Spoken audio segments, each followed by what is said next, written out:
to hand to our panel today. Hi everybody, we're IDW. Hopefully you're not here for Cheeky Parade. Damn it! There you go. My name's Dirk Wood. I'm the marketing guy. I'm going to run down the row here and introduce everybody, which then about 42 minutes later, you guys will just leave. This is Rebecca Cahalan, the AV master of IDW. This is Mr. Chris Ryle, the editor-in-chief and chief creative officer. Co-creators on vs. Robots and a few other great things. There we go. Next name is Greg Goldstein. He's the president of IDW. He keeps the trains running on time, and if we have any late books, it's entirely his fault. Yep. Next name is Mr. Scott Tipton, writer supreme. He's currently working on Star Trek Planet of the Apes. I've heard a little bit about that. And the next name is Mr. Jonathan Mayberry, the New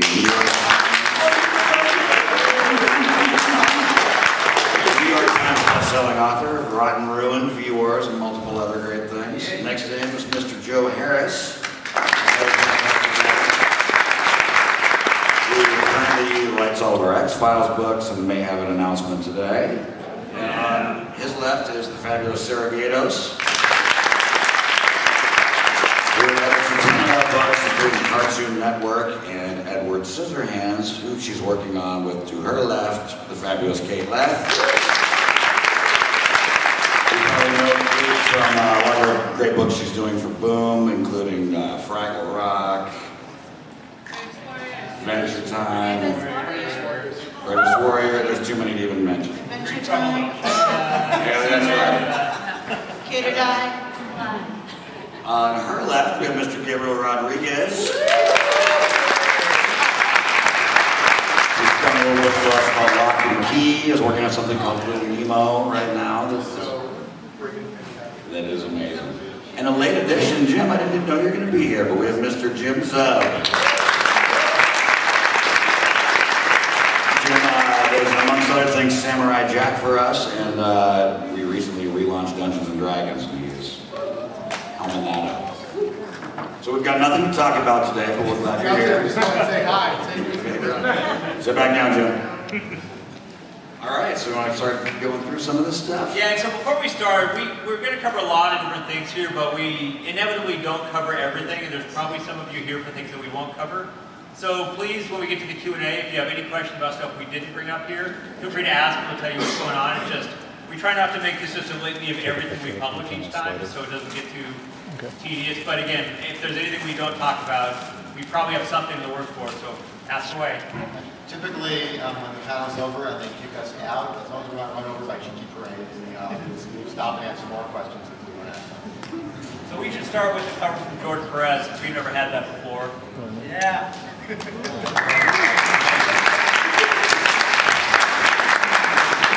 also, I don't think we played up the subtitle enough last time when we first announced this. So, Star Trek Planet of the Apes, the subtitle is The Primate Directive, and I can't think of it better.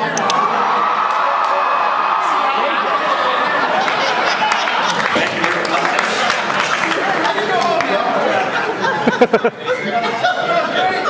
You guys should be both embarrassed and proud of yourself. That is the company motto. That's like my biggest victory. Is I pitched this to my brother who writes the book, and he said no. And then 10 minutes later, he said, yeah, that's got to be it. And I called Chris. Chris was like, I don't know. Yeah, we're doing it. And I kept waiting for someone to give me a final no, and nobody did. I think Sarah might have voted against it. Yeah. It grew on me. Sometimes the title is a pitch. Yeah. Yeah. I got So beyond the pitch, tell us about the book. When my brother and I do these crossover books, it's always important to us that it makes sense to both. I mean, it can't just be slamming action figures together. And when we started thinking about how to do this, it's important that it was a Star Trek story that made sense with the plan of the world. Which is tricky because Star Trek is all about optimism, and especially classic Planet Apes is nothing but nihilism. Everything goes bad as it possibly can, and never gets better. And then you have Roddenberry, who's all about optimism, and you wouldn't think they work.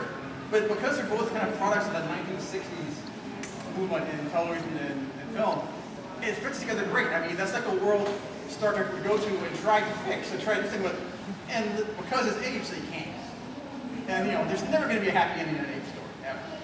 And so our challenge was finding a way to take Roddenberry's very positive characters, have them interact in a world that doesn't cheat either one.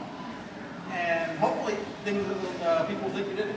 I'm really happy with what's come on with the art. Rachel Stott has a very lively animated style that also is good with likenesses. She's good with all the Trek guys, but she's also good with making the ape characters look like the classic Fox apes makeups and not look just like monsters wearing hats, which is important. And then the fact that we got to have this covered by George Perez, the way Rachel was handling the action, something that I mean, I'm so pleased with how it's going. Oh, and also it's the fact that we had the approval of the Heston estate. So we get to use Charlton Heston's table, which was really important. I mean, we need to have Shatner and Heston. The biggest aspiring artist out there, Rachel Scott, is somebody I just happened to meet at a convention in England with, I was just talking to Dan Slott, and she was showing him some stuff, and I was just sort of won over by it. So when you get chances to get yourself in front of people, you never know what's going to happen. So that was the real fortuitous meeting. This is her first major published work. She got to quit her bookstore job, and she's really, I'm just so happy with her, and I'm really excited for her to meet all of you. And there's this one and Jim's the comic. There are free ash cans in our booth, so if there's anything here you want to see more of, come by and grab a free copy of that stuff. So from there, we should have did the lights. So Joe, I guess before we get to what's coming next, why don't you sort of catch people up quickly on where things are at right now with the X-Files? Well, are you guys reading the X-Files season 10? Anybody?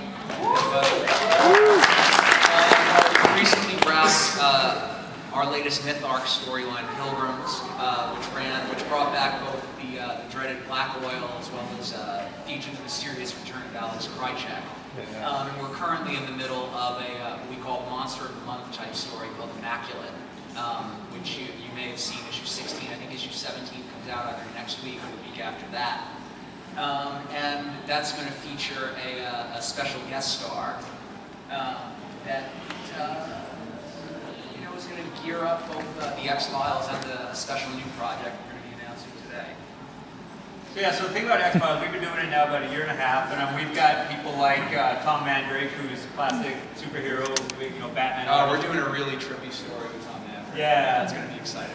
And Francesco Francavilla doing covers, so it's been a lot of fun, and I mean the fan base has been amazing about the way they've responded to this book, and they've made a lot of requests over the last year and a half of what they want to see, and I don't know, so how do you want to do this? What do you guys really want to see in X-Files? What would you like to see for the next year? What about this?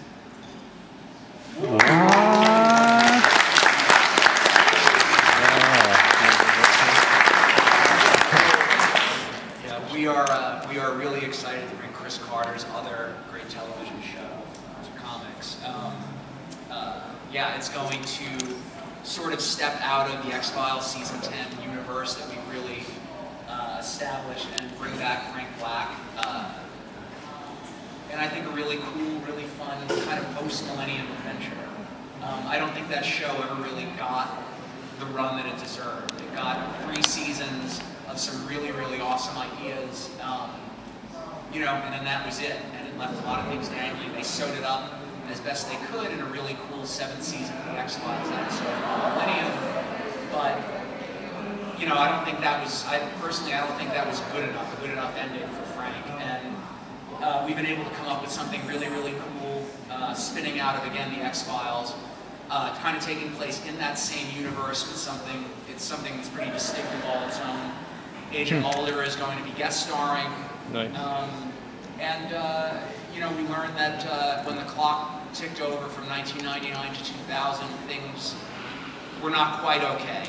And 15 years later, we're going to find out what some of the effects have been.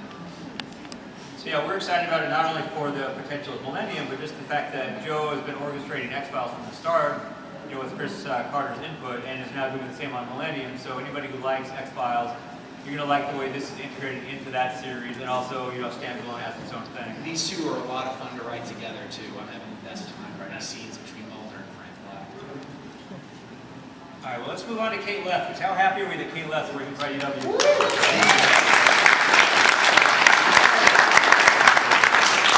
Thanks, guys. We've been associated with Kate for a couple years now through things like her Kate or Die strip, where she was doing these lock and key, these just amazing things we ran in the back of our books, but there was never quite the project that suited what I knew, she was capable of until this came along. And this is just such a perfect alignment of talent with property that I couldn't be happier to be doing this. Look how pretty it is. I'm sorry, everybody. I don't have much of a voice, so I'm going to whisper right into the microphone. I'm so excited about this. Do I talk? Yeah. Well, we've got voice in there. Okay. So yeah, this is really exciting. This is my first sort of ongoing project with IDW.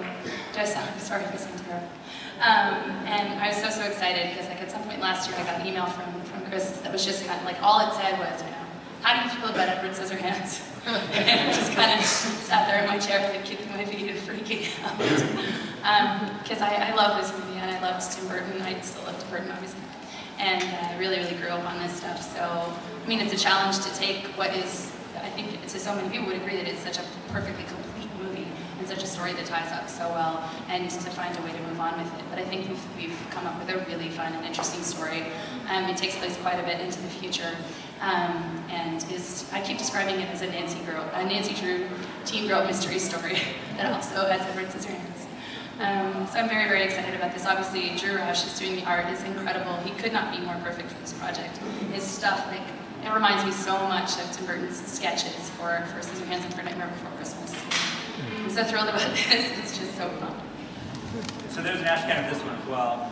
And we also have the first issue with a beautiful cover by Mr. Gabe Rodriguez, which is the one on the left here. And I just hope everyone gives it a try.